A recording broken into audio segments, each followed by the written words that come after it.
Welcome to the Epoch Philosophy Podcast. It's Epoch Philosophy, just in podcast form. Massive thanks to all who support the podcast and channel. Consider pledging a few dollars a month to keep this project alive. You'll receive access to some cool perks such as exclusive content, Discord access, voting on future content, and 100% ad-free podcasts and videos. Go to our website at epochphilosophy.com or head on over to our Patreon. Without further ado, let's get into it. All right, welcome everyone to the Epoch Philosophy Podcast. Sorry, I have a bad cold today, something going on, so I don't sound quite as normal, but I have a cool guest today. We have Nightmare Masterclass, Dave from Nightmare Masterclass. Is it Dave or David, right? You can call me either. Dave is fine. Okay, all right, you go by both. Yeah. All right, cool. So I've been a big fan of your channel for quite some time. There's something really weird about your channel in a very good way that I really appreciate. I guess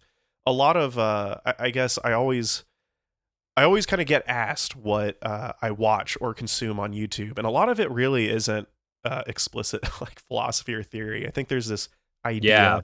Yeah, there's this idea that I make philosophy and theory videos, thus that's just my life, and it's really not. Matter of fact, I'll read a book every other month. I will watch some stuff here and there occasionally, but a lot of like what I like to do is kind of hobby related, art analysis, art in general, and that's kind of where you sort of come in. You have a very interesting, weird niche hodgepodge of just random stuff you cover in a very cool way that I really enjoy. So how about, if you don't mind, just introduce yourself, kind of like what you do, kind of what the aim of your channel is, and everything like that.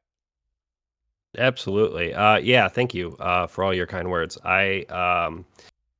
I have a YouTube channel called Nightmare Masterclass.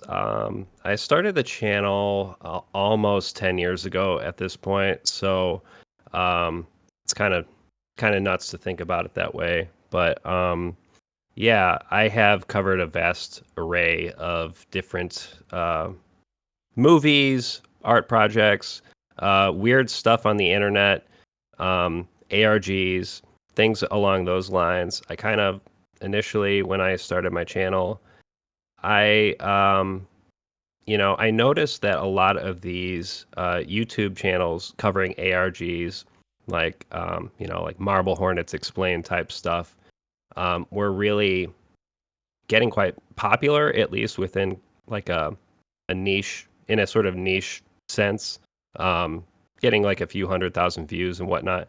So I was kind of interested in that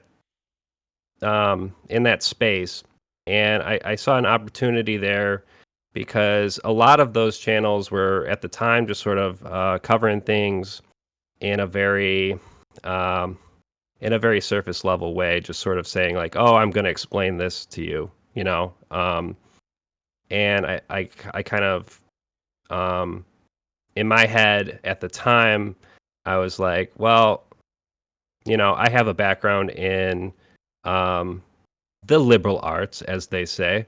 I have a degree in English with a concentration in theory, criticism, rhetoric, and language, which is like kind of crazy that was a concentration because those are four different things. But it was kind of distinct from like creative writing or journalism or other concentrations like that. So it was a bit more heady, and I'd taken like a lot of classes in lit theory and philosophy and things along those lines, just kind of pursuing my interests. And I kind of just wanted to connect that all together. I was initially pretty interested in like the stuff Adult Swim was doing with their infomercials. So specifically like this comedy collective called Wham City.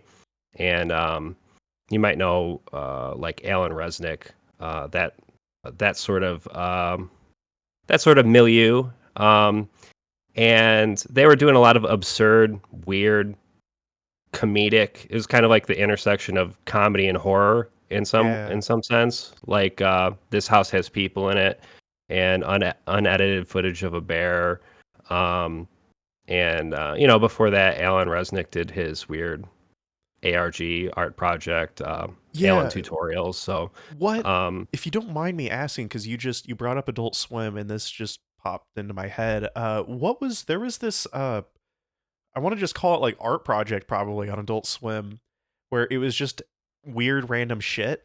It was like weird animations. Is that what you're referring to? Is that Alan Resnick you said? I'm trying to. I wonder what. I'm not sure what you're referring to. Yeah, it's But there was like Adult Swim infomercials, which would air at like 4 in the morning, oh, and um, so they were different projects. So Adult Swim would just hire these, weirdo artists to do their thing and air it at 4 in the morning, and the stakes were really low. And I think it was just kind of it was a funny gimmick because you can imagine the type of person who's like watching Adult Swim at 4 in the morning, and it's probably a pothead in yeah. college or something along those lines. So they would air really weird shit that would, if you're watching it and just kind of had it on in the background, um, you might be like, what the hell? This is yeah. So like unedited footage of a bear would be a good example of that. It kind of starts as a commercial for a pharmaceutical drug, and it slowly descends into utter madness. So that would be a good one to check out.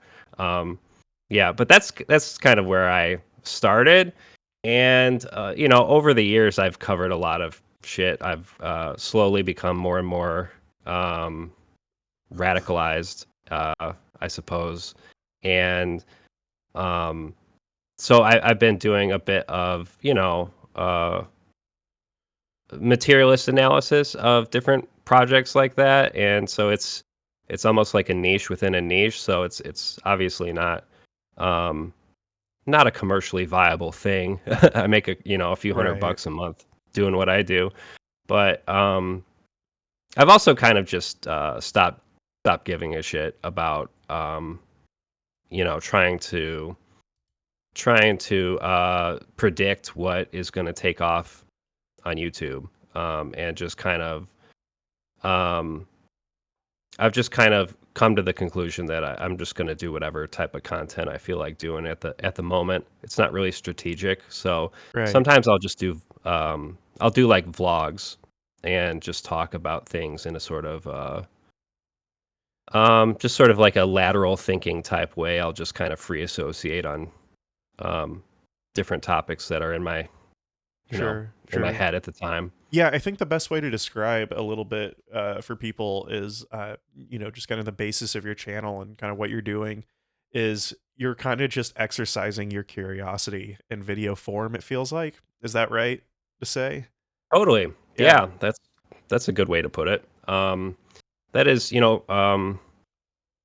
when people are incurious about the world, that is probably my like least favorite quality in a me too. person, Me when they are too. just like reflexively incurious about the world around them. No, I'm with you. That's actually, obviously not to I've had to like in a way fight myself from moralizing that end of or that personality trait. People are people and there's reasons people do things and don't do things, but I've always found that this kind of weird human impetus where people just kind of bury their heads in the sand and in a very literal way, not just in, some people will say like, people are sheep when it comes to, government influence, the economy, the adult systematic stuff that people need to pay attention to. And, but no, it's like, it's much more far reaching than that in a lot of ways. Like there's a lot of people who don't really have like hobbies. They don't have interest. They don't really have much concern for a lot of things. They're kind of just husk and shells of human beings, and I think for me, whenever I first saw that, it was more of a disdain thing, and that's an incredibly arrogant approach to that, right? Like, because that's such a that's sad. Like, I think that's probably a condition to how we conduct our society, right? Like humans are really just robots and cogs within a capitalist money making machine. And that's, I think in some ways that's people's response, right? I think it's a big guttural response, if you will, to kind of just how society is organized. And but no, I'm with you on that. And that's actually when I was younger, that was a thing I had to like reel my own arrogance in when looking at. So Yeah, and I also am like I'm with you on that, and trying not to moralize, and trying to step back and understand that people have their own shit going on, right, and of course. oftentimes they're working, they're living paycheck to paycheck, and they are too stressed out to really do the type of navel gazing that I do.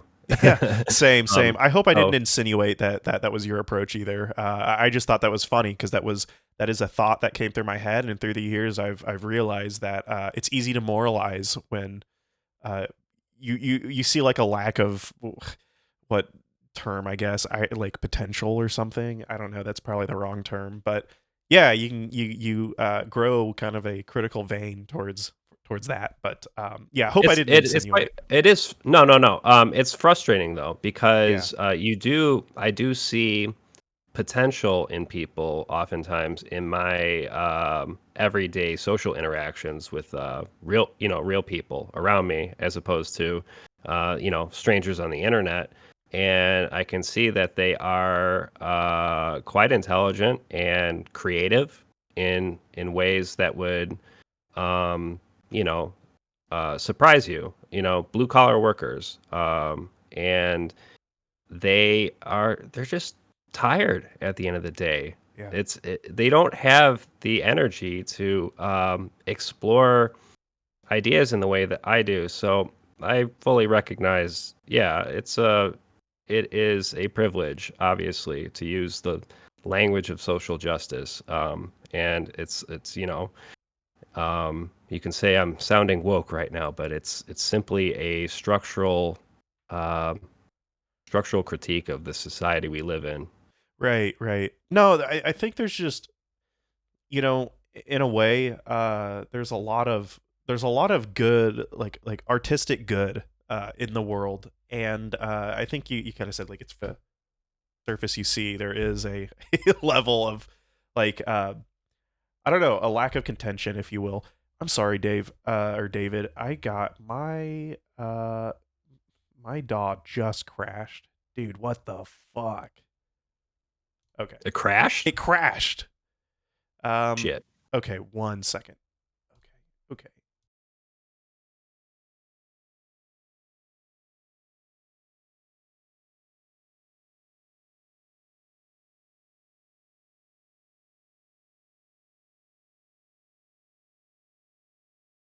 And that we were kind of roughly talking about, just the I guess the rejection of art from like a lot of, I guess, in a way, or like disinterest in stuff, right? But I guess we can, if it's cool with you, should we go into a segue about kind of Trump? I think that was like one of my, after I watched your videos, Trump is a fascist. I was like, yeah, I got to get him on to talk about that. Is that okay with you? Yeah, totally.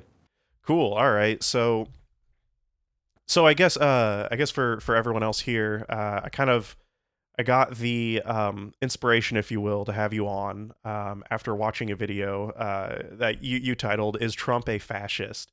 And I hope my audience isn't too crazy irritated with me, or perhaps tired of this discussion. I find that question infinitely fascinating. I really do, and it's not like I, the question itself isn't an exercise in some like dogmatic, like, yeah, fuck Trump, or anything like that. It is a truly very fascinating question on the end of like political theory. Uh, I guess to surmise like my interest in kind of how I see the conundrum of Trump is that like I think it's so fascinating because I find Trump as a person, like as an individual, to be so deeply anti-fascist. Like he's the most non-fascist person that you can ever imagine, right? As a human, but the kind of system that he is bringing forward, his administration, everything along those lines, the peripheral to him, and kind of really just the systems he's spearheading is, I think, very deeply fascist. It's obviously I think, obviously a newish type of fascism. Maybe we can call that neo-fascism. It's not going to look like fascism of the 20th century, and I think it would be silly to expect that. But I guess on your end, I assume you probably agree, but I guess kind of walk through your approach to that, your approach to Trump, and I guess everything kind of going down at the moment. Yeah. And a lot of this can obviously come down to like semantics, right? Right. Like obviously when I say that I don't think Trump is a fascist per se, that doesn't mean a whole lot to any, marginalized person who is going to be harmed um, as a result of his policies.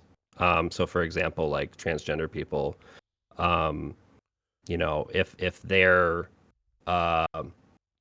health care is affected as a result of some absurd and cruel policy that Trump enacts, um, let's be clear, that is abhorrent. And so I just want to kind of make that caveat before I get into my little like materialist spiel about it. So I guess where would I start here? I would say I think it is really important to start by clarifying what exactly we mean when we say fascism, Right. right? So historically, fascism is not just any strongman or like authoritarian government. It has like a specific um, it is a specific tendency. Like it arose under very specific historical conditions in interwar Europe, right? And Right. so I'm going to talk about Germany because I know more. I know more about Germany than I do about Italy. But Sure. so like after World War One, Germans were um, utterly humiliated and made to pay reparations, which led to a sort of situation where in Weimar Germany, they had to keep printing more and more of their currency, and that led to like a runaway hyperinflation, um, the likes of which would seem apocalyptic today if it happened in the U.S.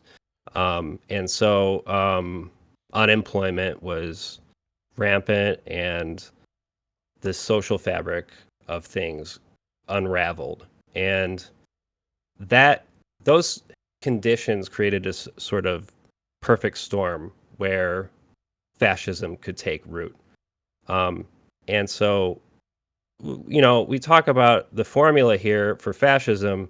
Um, Later fascist movements adapted this in their own sort of historical circumstances, but the similarities are pretty striking. So, like, if you take Pinochet's regime in Chile, it emerged during a moment of intense political and economic crisis, and so, like, with the collapse of Allende's um, democratic socialist government Right. and the military coup that was backed by international capital.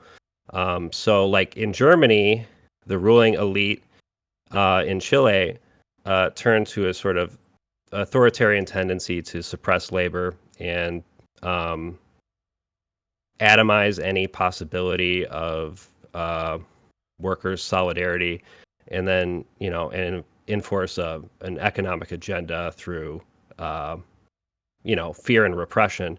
Um, so there's a common thread here, right?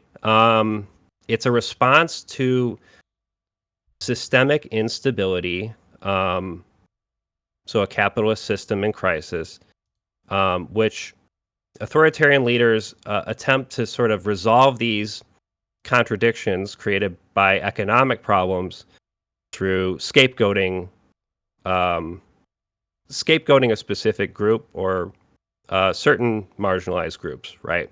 Right. Um, Compare that to our contemporary moment.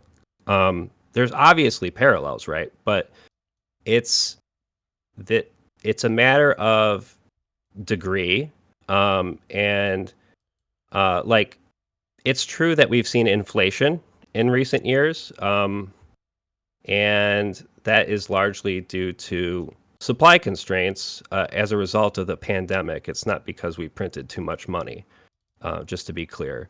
Sure. Um, and inflation in this context is a global phenomenon, um, and it's already starting to wane at this stage. So like the last time I checked, inflation is pretty close to pre-pandemic levels. So we Right. are not so the question, we can kind of be, perhaps I'm being a little bit too edgy when I title my video "Is Trump a Fascist?" I mean, I think the more salient question is, um, are conditions ripe for an actual fascist movement to take hold? And I would say no. We're not seeing the kind of systemic collapse that made fascism possible in the 20th century. Um, what's your take on that? Yeah, I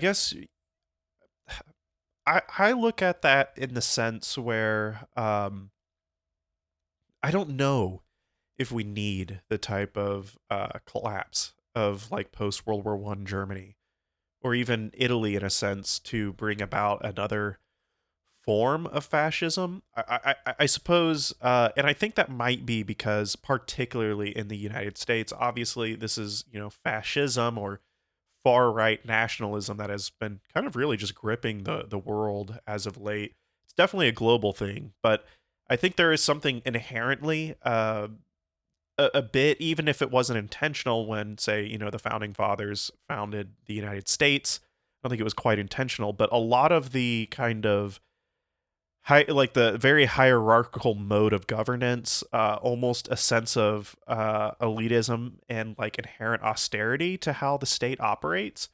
Um, in a way, and I know fascism isn't quite that. I think in logic, fascism tends to be for obviously a number of people. It's essentially the state for a specific group of nationalist, someone who fits the nationalist identity, if you will. Fascism, i.e., like where the state will coalesce power, um, take control, what have you.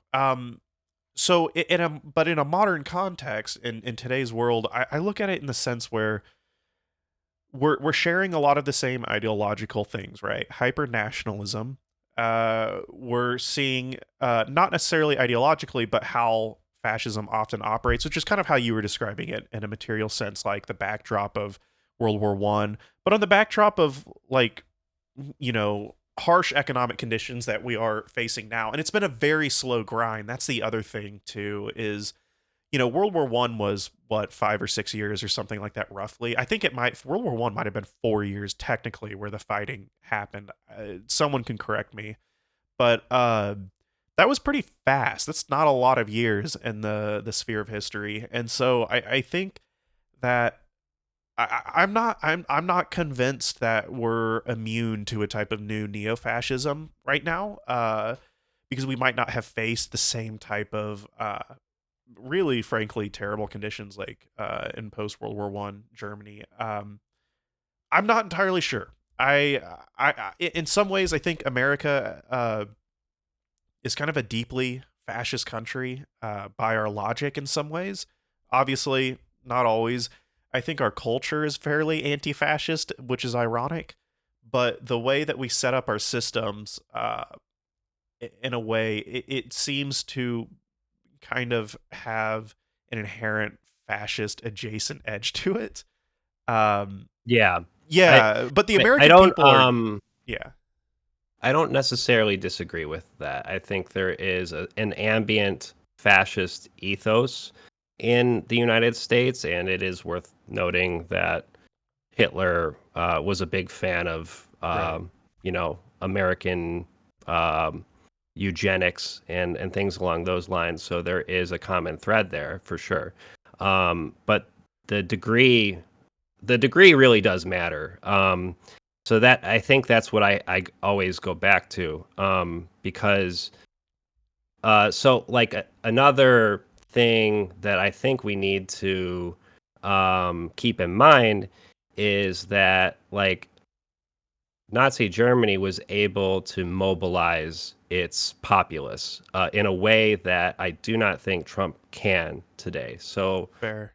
like, mass mobilization is, like, I would say, a key aspect of fascism proper.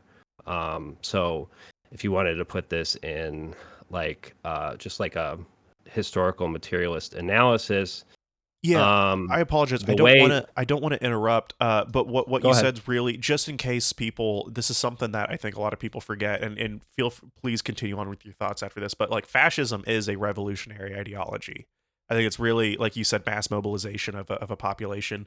Like fascism is inherently revolutionary, and like, and so I don't know. I think that's important to point out too. If people are not quite uh, I suppose like educated on fascism proper. So yeah, Well, it's an interesting question, right?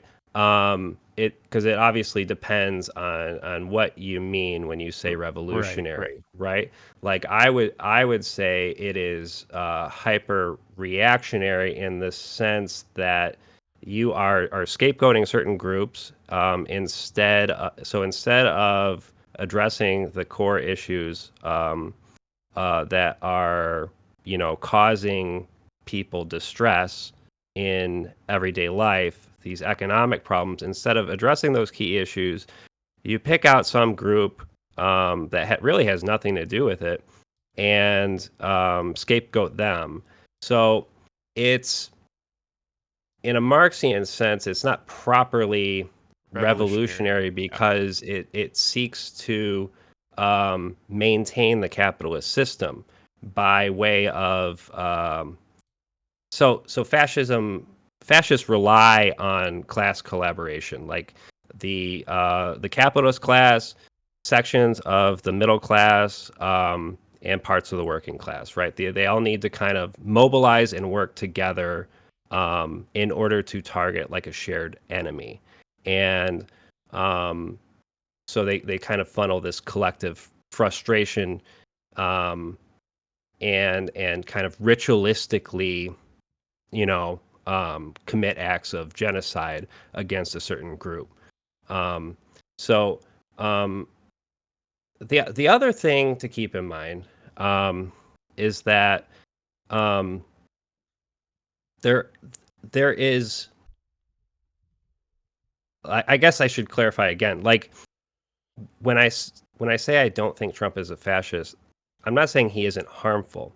Um, what I'm pointing to is sort of the distinction between like opportunism and true fascist fanaticism. So um, again, I would just have to go back to Germany, and in Nazi Germany, you think about the situation there. A fascist leader like Hitler was pursuing a sort of grand ideological project. So I think that's what you mean when you say that it's revolutionary.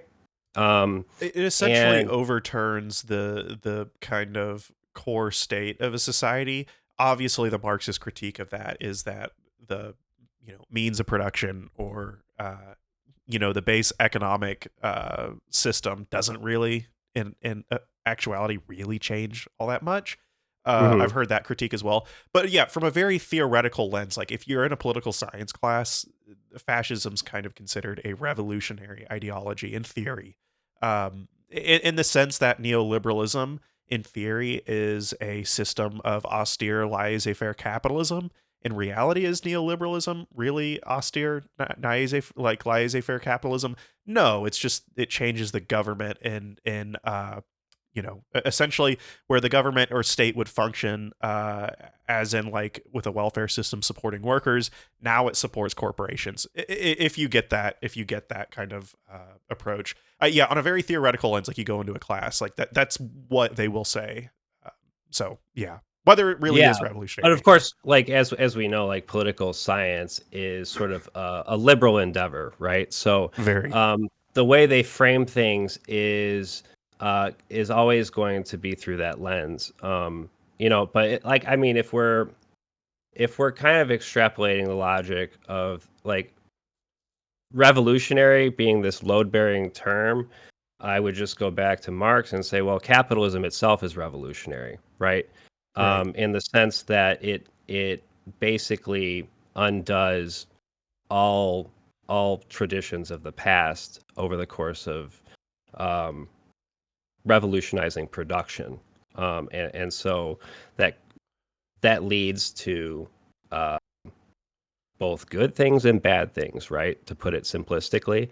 Um, so we get the development of more and more advanced technology because um, you have different capitalist firms, and the incentive there is to make production more and more efficient. Because if you develop some kind of new technology that gives you an edge over your competitors, you can undercut them, and for a time you can garner super profits. So um, capitalism, just by virtue of the way it works, revolutionizes production and incentivizes the advancement of technology, right?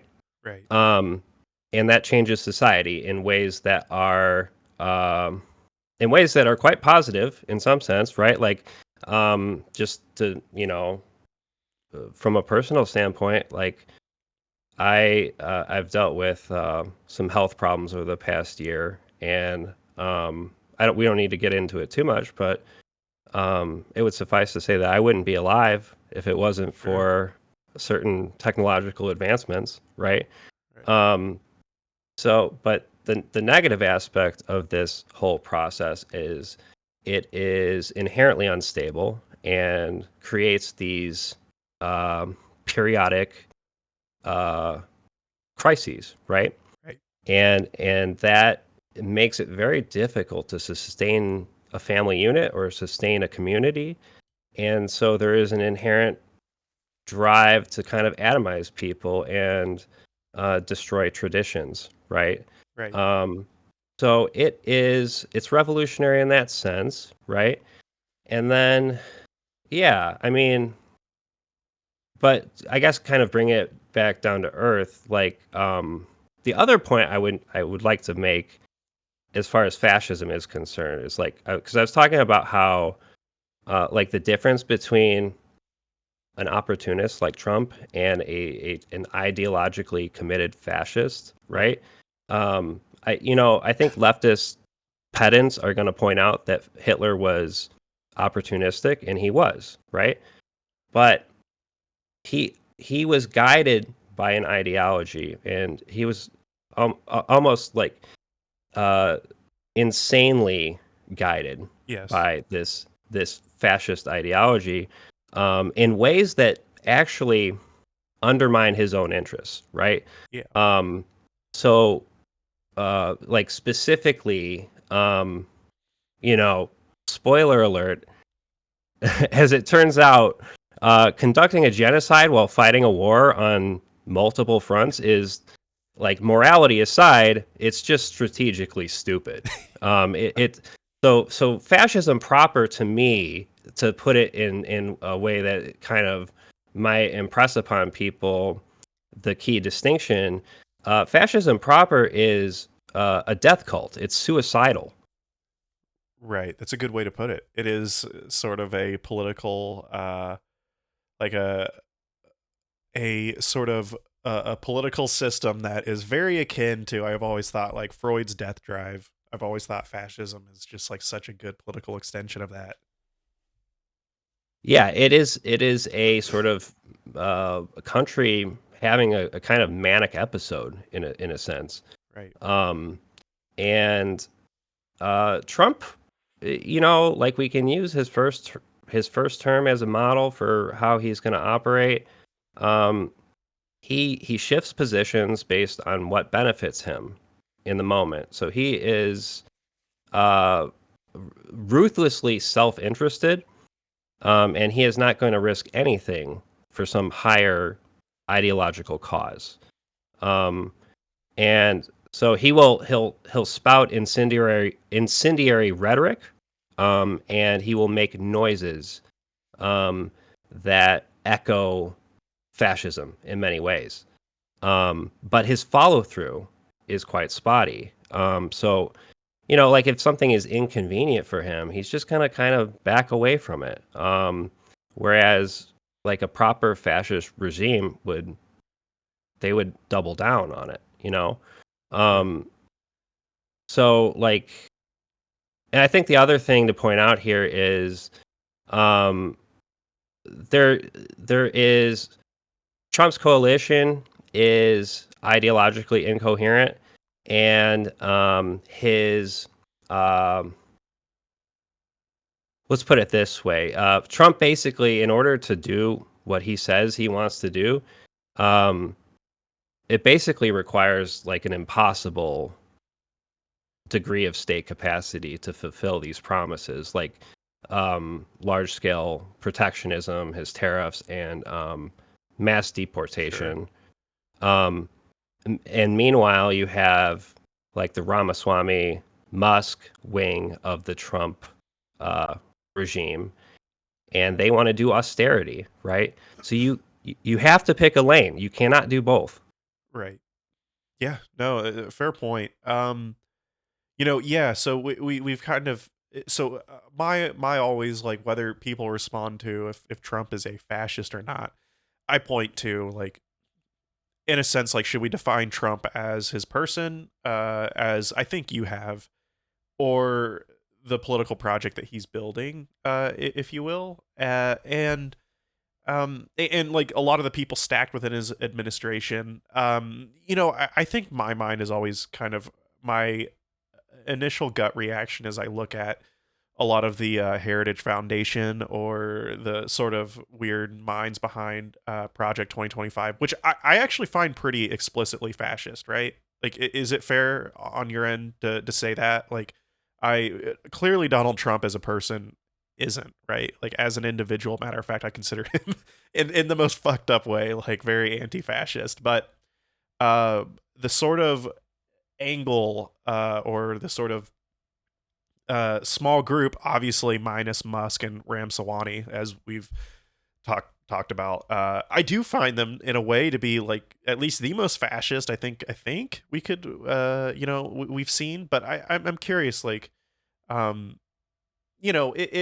maybe perhaps whether Trump is a fascist on the basis of that or not, or depending on where his administration goes to.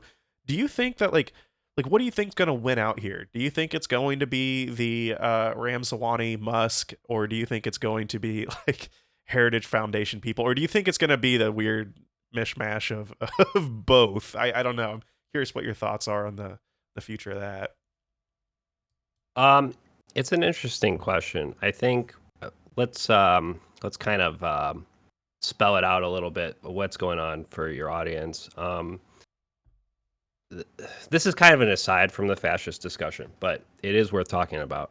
So there's an initiative called the Department of Government Efficiency, right? Yeah. Doge, which is led by Elon Musk and Vivek Ramaswamy. And so they initially promised to cut $2 trillion from the federal budget, which that doesn't make any sense because I think the discretionary budget is already like around that number. So you're basically saying eliminate the discretionary budget. So I just got to point out again, look, you cannot do mass deportations while cutting funding to that degree to the federal government. That doesn't make any sense. It's not going to work. You have to pick a lane. Now, Musk has already walked back that goal. So to me, this is really kind of just performance art masquerading as policy. And if you look under the hood, um, obviously they're not really addressing the military budget or corporate subsidies. So it doesn't, what they're proposing is not going to happen, and they're not going to do anything that disrupts the status quo in any meaningful way. So the sort of trajectory that we're on is just the neoliberal trajectory. They might be able to do austerity to some degree. But like I said, you got to pick a lane here. You have to do one or the other. You cannot do both at the same time. Um, and well, let's take the H-1B visa program, right? This is a big crack up, as they say, in the Trumpist regime. So a champion of the visa program might frame it as something that's like it's crucial to bring talented people into the United States. Sure. And a cynic might say that it's more so like an elaborate form of modern day indentured servitude. Of course, we know what Trump's base wants. They want all of the immigrants out of the country, and so it's understandable why this has already become a flashpoint of political theater. Again, Musk has kind of flip flopped on this issue. But it's clear what he wants. So this tension kind of exposes a major contradiction in Trump's coalition. Tech leaders naturally want to hyper exploit global talent. But nationalist factions, of course, see it as a threat to American workers. Of course, neither side is addressing the root issue. Corporate reliance on H-1B visas is tied to a broader trend of suppressing wages and replacing domestic jobs with cheaper labor. So it's kind of the same story as Doge. These initiatives are lost my train of thought here. These initiatives, like, they're more about performative signaling than any like substantive break from the status quo, the trajectory that we're on. So that's a good that's a good so that's kind of a solid answer, even on the front of whether his administration can even be fascist. And honestly, that kind of it actually kind of changes a little bit my tune a bit, particularly around because I really did have the idea that like Trump has always been a deeply anti-fascist person in a way, like as himself, if you will, in some ways, in many ways actually, but the administration, I guess, or the people that he surrounds himself with and has in the past have also been, I think, much more adjacent to like explicit fascism, such as that.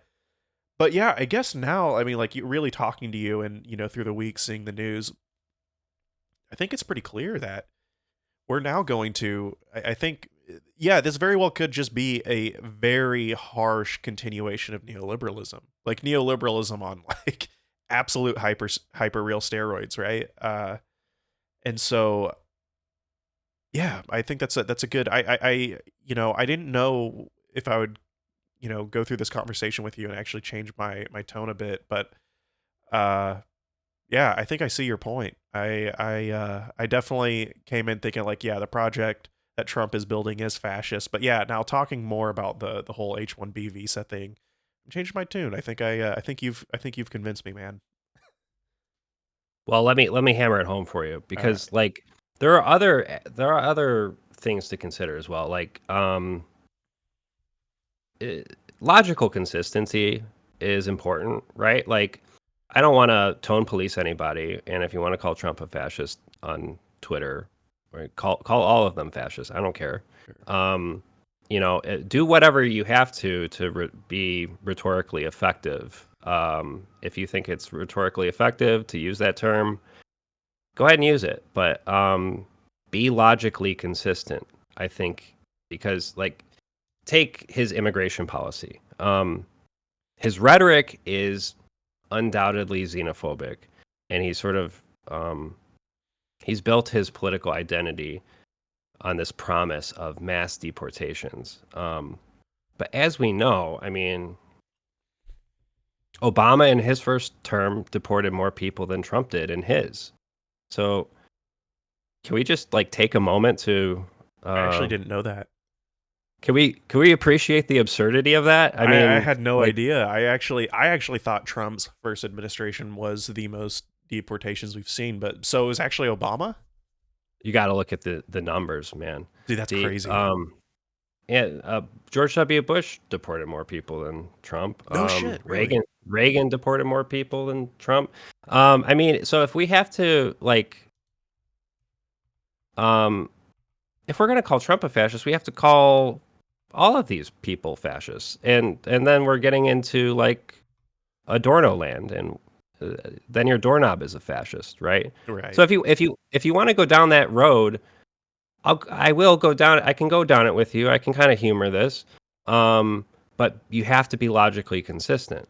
Trump is not some kind of aberration from these previous administrations. He is a lot. He is a logical sort of extrapolation of all of the things that led to him. Um,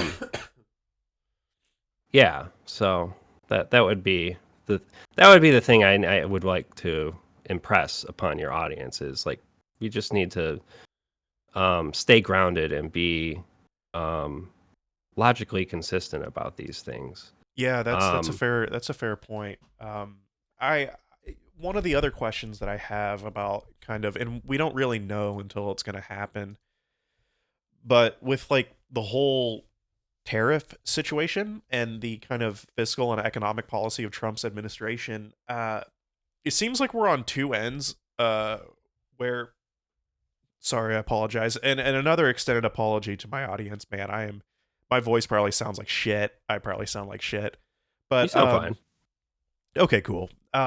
So uh, like I'm kind of stuck between, is Trump and his administration, are they a lot of what they're proposing, because what they are proposing, like a full-on general tariff of like 25% would destroy our economy. It would destroy It's not it. going to happen. Yeah, so that's where I'm okay. So this is interesting, and I'm curious. I would like to hear your take here. For the longest time during the lead up of the 2024 election, I was like, this will never happen. Like, this is just absolute. Like, he is running on something, what have you. Oh, I read a couple other things too, and when reading it, essentially there's a camp of people who think they really will do that, but they're going to do it in a sense to quite literally destroy the economy. I think that's like, so for example, there's kind of a leading theory that what we're seeing by someone like Musk is he wants a literal economic reset from the United States, where I think by de facto he genuinely, and other rich individuals, whoever's in his or what have you, whatever large sphere of economic, power, that circle, they want to fundamentally collapse the economy, and then they want to suck up the pieces as much as they can. And I'm stuck with that. I don't know whether that will be the case. I think in theory it makes sense. I feel like someone like Musk or other weird tech billionaires like Peter Thiel, I think they seem to be as like insane and out of touch to think that's like possible or plausible or potentially good in some ways. Um, yeah, I don't know. I'm also stuck on that question. Like, what are we actually going to go through and like cripple everything? Or was this something to kind of run on? What are your thoughts on that front? Um, there is a danger in prognosticating too much, but I would again just I have to refer to the way Trump operates, the way he operated in his first term. he imposed some tariffs, right? Uh-huh. It did not destroy the economy.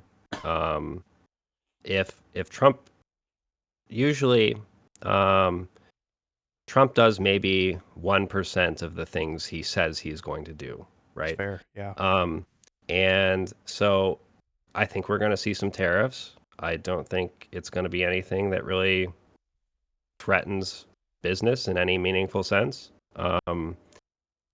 And again, I would just say like you have to pick a lane here. You cannot.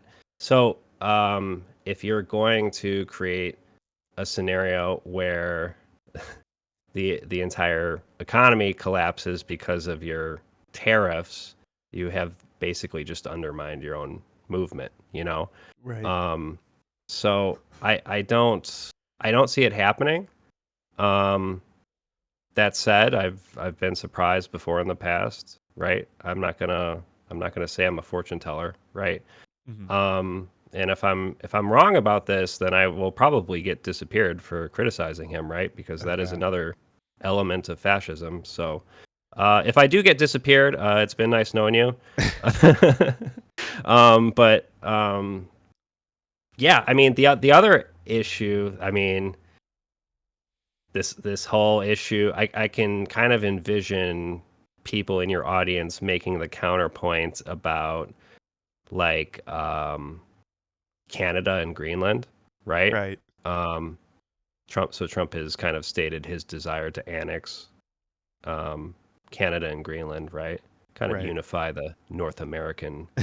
uh, the North American sphere of influence. Um, there's really it's kind of so it's another fantastical claim, right? Right. Um, this is another good example of the gap between like an actual fascist and you know Trump and his rhetoric. Um, Historically, fascist regimes launch invasions, real invasions, right? Um, Hitler marched into neighboring countries, right? This is a real material thing that we need to be specific about. Trump, for all of his bluster, mostly just kind of generates headlines. Um, I'm not denying that he can cause harm in other ways, especially with some domestic policies. Like, I'm not, it's entirely possible some of his tariffs can screw us over in some ways. Um, but the actual possibility of him mounting a land invasion or orchestrating some kind of like major territorial expansion is basically non-existent. Like this is smoke and mirrors. Right. And if anything, this sort of expansionist tendency is kind of more akin to the so-called progressive imperialism of the early 20th century in the United States, Right. um, which kind of aligns with Trump's protectionism as well, right? Um, so yeah, I don't know what the future holds, but this all seems unlikely to me. It seems like we are. I There are going to be, I think, some confounding factors, especially when you think about the broader geopolitical situation right now. Um, that that kind of buck against this default neoliberal way of doing things and austerity. Um, but I just don't see us like descending into fascism. Yeah, Yeah, that's no, all pretty salient points. This kind of ekes back to I'm writing a script right now on Gen Z actually. You actually commented on that poll, like what video, you're like all the topics are great, but I actually ended up going with the making a video about Gen Z right now a little bit. I'm really pulling in the because I think this is super relevant. The spectacle from Guy or Guy Debord, however you want to pronounce it, and then Jean Baudrillard. I'm talking a little bit more about hyper reality and stuff, and um, in some ways, I think your point kind of mimics what a post-structuralist might look at. This conundrum where this in a literal sense is spectacle. I mean, always politics have always been spectacle, but in particularly right now, like politics in itself is dead. Like a politics of like engaging in like civics is dead. It's just theater. And I guess if that is your kind of your political outlook on reality at the moment, like that's probably would be your conclusion. I think, like if you're thinking about like the situationist, if they were still around, or kind of French post-structural philosophers like Baudrillard, yeah, I'd imagine they'd probably say exactly what you're saying. So it's funny, kind of connecting those two psychologies. I guess another question too, before we wrap, because I would love to get your thoughts too on kind of your approach and your interest to like ARGs and art, and kind of the stuff that you like on a maybe a non-political front. But I guess one final question in this vein: do you have any idea about where the Republican Party is heading? Like what the fuck's gonna happen after Trump? I still don't know, and I'm sure obviously no one knows, but I'm just curious to see if you have any intuitions on what'll happen when Trump's gone, and in kind of the future of the Republican Party, if you will. Yeah, it's highly contingent on how his second term plays out. But yeah, I'm comfortable with you comparing me to like Baudrillard. I would say that Trump is sort of a simulacrum of a fascist, right? Yeah. In many ways. He shouldn't be. He shouldn't be though. That's the fucked up part. Because like, look at him. You know what I mean? Yeah, Yeah. I mean, I think Hitler would be pretty disgusted if I he think so too. Oh, that's thought funny. that was his legacy. Um, but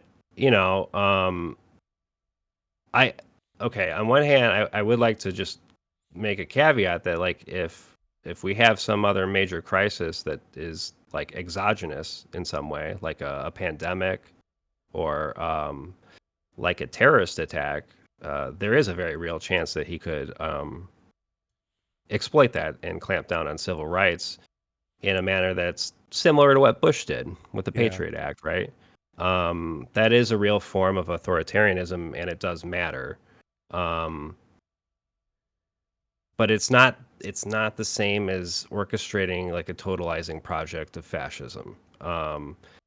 So I'm just uh, it all of the future of the Republican Party highly depends on how the next 4 years play out. If Trump's administration is perceived as a success, if it's perceived as a failure, um, everyone is getting in lockstep now that Trump has won, Right. right? Um, there are a lot of confounding factors here that really could be a game changer. I think that I don't want to sound like an alarmist, but I think that AI is getting more and more advanced, and it very well could lead to some kind of economic crisis in the future. I certainly believe that there's a lot of hype around the way AI is discussed, especially how it's promulgated Uh-huh. by big tech companies. Um, and there is obviously a bubble uh, that is being created right now as a result of that. But venture capitalists and investors are not idiots. Like um, they don't just arbitrarily invest in things. Like they see a very real potential here, um, and how that plays out, it's difficult for me to say because it's getting to the point where it is scarily good at certain things, and um, OpenAI just released benchmarks on a new model, O3, and it's outperforming humans in a lot of ways. Oh, interesting. Um, so, um, having said that, like there's like a sort of high compute version and a low compute version, and so the high compute version is outperforming humans in certain ways that are um, pretty notable, but it's still extremely expensive. It's thousands of dollars per task. Um, but it's going to get cheaper. So a lot of this depends on uh, the rate at which these models get cheaper in cost. Um, because there is going to come a point where uh, it is going to be more economical to simply throw your money into compute. Um, in other words, if you're looking at this from like a proper Marxist standpoint, the incentive is to put your money into constant capital versus variable capital. So constant capital is machinery, variable capital is labor, right? Human Uh-huh. labor. The source of value in the capitalist system is human labor. Everything else is kind of a footnote. Like there's rent seeking and all of this, but from my perspective, it's a net drain on the economy. Um, Rent seeking. The real productivity comes from human labor. So if you undermine that, and you create a scenario where pretty much every company is incentivized to invest in constant capital versus variable capital, you are going to have a very real economic crisis on your hands. And then the real question is, like, how do the major uh, how do the major actors in this scenario react? What does the Trump administration do if it happens under him? How does the Democratic Party react? Um, I mean, for that matter, we have completely ignored the fact that um, the Democrats have been complicit in all of this, right? All of it, yeah. Um, the the both Democrats and Republicans ultimately answer to capital in crucial moments. So if we look at history, the Democrats, especially in recent decades, have failed to use their legislative power to strengthen labor or deliver any major structural reforms. So, yeah, when people get left behind by a system that caters to corporate interests, that is quite fertile ground for demagogues and reactionaries to step in. Um, I mean, I'm sure you've talked at length about how Harris mishandled her campaign. So we don't need to get into all of that. We don't Sure. need to rehash all of that. But one thing I would like to point out is like um, a recent example of Democrats like fumbling this the National Labor Relations Board majority. Um, I was reading about this. Senator Ro Khanna. I don't agree with Senator Khanna on everything, but he is accurately pointing out a real fumble here. He recently pointed out that um, they just didn't reconfirm the outgoing chair of the NLRB. Lauren McFerrin is her Oh, name. yeah. Same So with the who was it? Lena Khan as well, right? uh-huh. Yeah. Um, so I mean, this effectively they've effectively done like an unforced error here.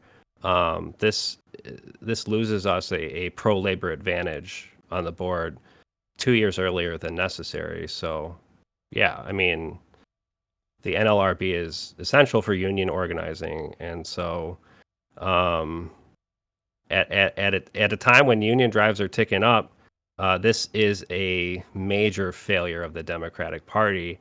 Um, so this idea that they are pro labor in any sense of the word is getting more and more difficult to justify.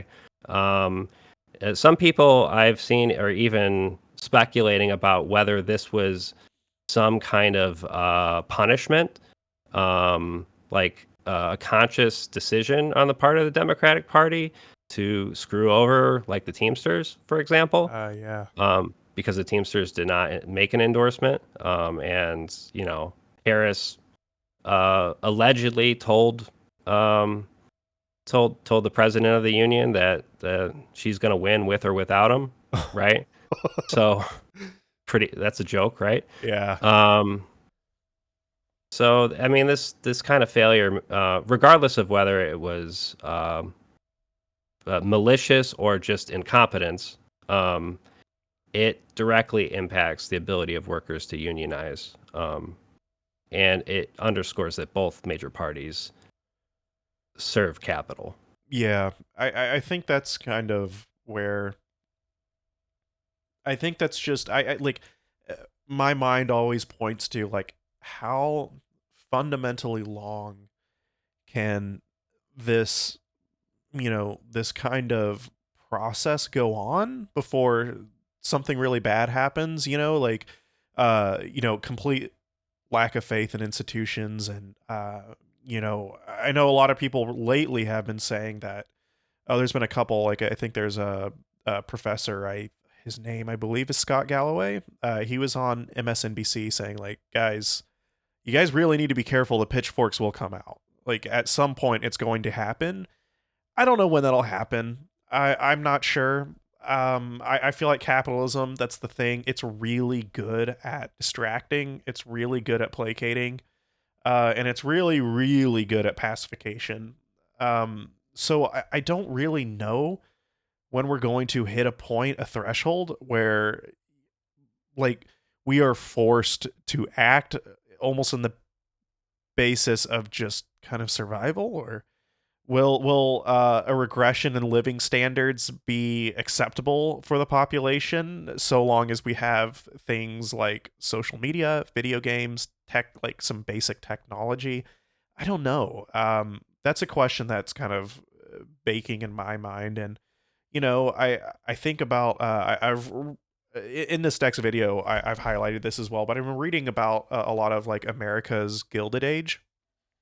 So during Mhm. roughly like the post Civil War era to about 1900, where like robber barons fundamentally controlled the United States. It's really what it was. There's an interesting little fact, and I didn't realize this till I was reading about it. And I've never thought about this, never realized this, but there's a reason why during the Gilded Age, a lot of people cannot name a single U.S. president. It's very fascinating because the presidents didn't do anything. They like Uh-huh. Democrats and Republicans after the Civil War pretty much coalesce on policy where they were pretty much the same on everything, and they essentially did whatever robber barons wanted them to do. And that didn't change until unions started coming around in the early 20th century, and they really started getting organized. And you saw a little bit of structural support, where the state was allowing labor to expand and organization to expand rather. I don't know where we are with that. Are we going to fall into, after Trump is done, are we going to fall into a trap where we're going to become almost as a population like more despotic? Because in some ways I do really look at Trump like MAGA people didn't elect Trump. That's not really who got Trump into office, right? It was actually just normal run of the mill kind of what we would describe as just independence, which that's I think a nice term to put it. I hate to say this. I really do. I've heard some people coin the term they're just kind of NPCs, and I think that's it's like such a shitty thing to like ever be labeled. But I think in a political sense, that's pretty accurate. Like it's surprising how many Americans vote on a whim. Like there's just no real substantive understanding or adherence to anything in the political realm, and that's where their vote changes a lot, and that's really weird for people like me and you who are, I don't know, somewhat like politically engaged. That's a weird thing to take in. And I don't know, man. I don't like, or is that voting block of people, or are they going to get it at some point? Are they going to understand that, like, excuse me, um, yeah, like the entire two party system in a way is just utterly and completely rigged, and then but for reasons that they can understand and that are accurate, right? I.e., capitalism, and then they'll be able to make the correct, you know, the correct decisions and approaches. Which, in my mind, I think right now, like the most single important thing you can probably do as like a political act is literally just like organize your workplace. I can't think of a single. I can't really think of a single more impactful thing. I don't think there will be. I don't think voting is going to really do much. It would. I mean, there is some power to be had in a vote, I suppose. Particularly on the local level, you have some influence, and that's good. Thank God we have that. But at the same time, like, I mean, if you really want to change shit, I can't think of anything else other than it's like unionization will or will not save us, I suppose. Mhm. I Yeah, you touched on a lot of things there. So, the first thing I would point out is a lot of uh, I think if we want to be edgy about it, I think we're all basically NPCs. Right, right, Um, we are all driven by the environment around us and our genetics to one degree or another. It's some combination of those things, right? right. Um, and like getting into like a broader philosophical outlook, I am a compatibilist, so I'm sure you know what that means. But for your audience, it just means I think that the universe is deterministic in the sense that it's all sort of guided by physics, but Right. that idea is not inconsistent with with the existence of free will. So I'm a compatibilist in the sense that I think that determinism is compatible with free will, the idea of free will, right? So like the idea that uh, when we make a decision, we experience that as a conscious choice, right? Right. Um, but yeah, so I think we're all kind of NPCs. We're all our our knowledge is a direct function of like our social relationships, with people around us, and um, a lot of that is just completely outside of our control. But like if I were to say that, so that's kind of abstract, but like the rejoinder here I would have is that I would tell people stop looking to political leaders to be your saviors. Number Yeah. one, um, the state is a class institution, and relying on good policies from state actors is precisely the thing that undercuts radical transformation. Um, so I try to be a ruthless critic of all things. That's my whole thing. When you say when you say that organizing your workplace is the most effective thing that somebody can do, I think the knee-jerk reaction most people are going to have to that is that they would get fired if they try to do Yeah. that, Of right? course. And that is so. Um, this is and I agree with you, right? I'm not. I share these sentiments. I'm not like trying to negate what you're saying. But we have to sort of grapple with the difficulty of the present moment and the fact that if you are anywhere left adjacent, and we can quibble over what that means, right? Because people are calling themselves post left now, and I think that's kind of silly, but Yeah. we have to drill down and talk about the issues, right? Because it's a matter of branding ultimately. And Yeah, I mean, we have to grapple with the fact that we're operating from a place of utter defeat. The left has been utterly fucking defeated in this country. Pardon my language. Um, so yeah, I mean, do not look to political leaders to be your saviors. You have to be your own savior. You have to, and whatever viable path there is for you, it might not be organizing your workplace. It depends on your job, and it Sure. depends on what you're doing to make ends meet, right? Um, it Sure, could like be mutual. the Go ahead. sorry, to get more clarity. So perhaps like the best political act might not even be a political act, if you will. When I think of like a political act, like organizing your workplace, I consider that something pretty explicitly like truly political because it engages in a type of it engages with governance and power relations, right? Like private industry, that like whether we like it or not, it is a form of governance. And so I consider that like as a political act, like voting or stuff of that nature. I consider it that. But yeah, to maybe to your point, like perhaps the best political act is something apolitical, maybe in a way, like maybe like, and I don't mean to be like, oh, ultra reactionary. I know this is because this gets shouted from the rooftops, but I do think there's some truth to that, this being a like almost an outlet in a way. Like for example, having a family and being the best dad that you can, or like raising someone to be the best person, most compassionate, you know, yeah, what have you. So I don't know. Is that kind of similar in the kind of vein that you're trying to get across?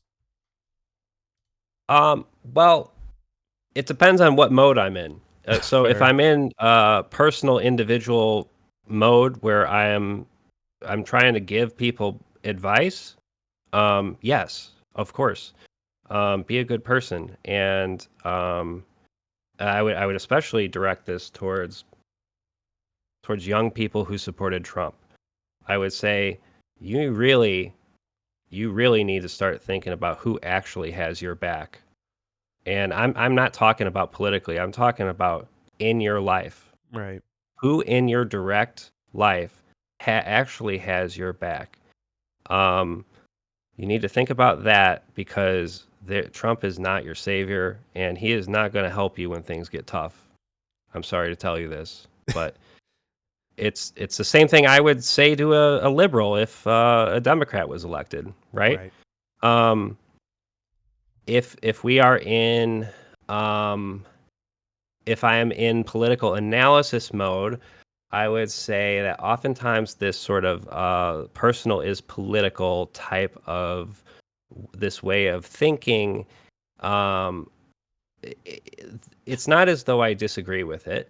There's a rational kernel of truth to it, which is what I just said, you know? Um, but oftentimes that can lead to a tendency where you are moralizing to people when in reality most of the problems they're experiencing are not their fault, right? Sure. Um, and so then I would just bring it back to a systemic analysis of uh, what are the material constraints on our autonomy, and how do we dismantle those constraints? That's a kind of a good question to end it on the political Trump, and I suppose I appreciate that.